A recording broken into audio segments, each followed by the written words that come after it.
वजीर आजम कहते हैं इनको नहीं छोड़ूंगा, ऐसी बातें कोई डिक्टेटर भी नहीं करता।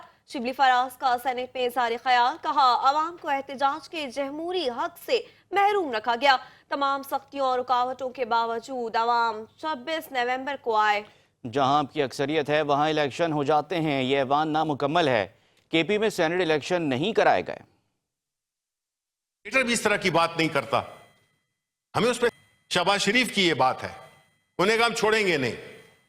सियासी रहनुमा की ये जुबान नहीं होती, ना होनी चाहिए। लेकिन हमने देखा कि शहबाज शरीफ साहब ने इस तरह से बात की है, जो कि मेरा ख्याल है कि वो कोई एक डिक्टेटर भी इस तरह की बात नहीं करता।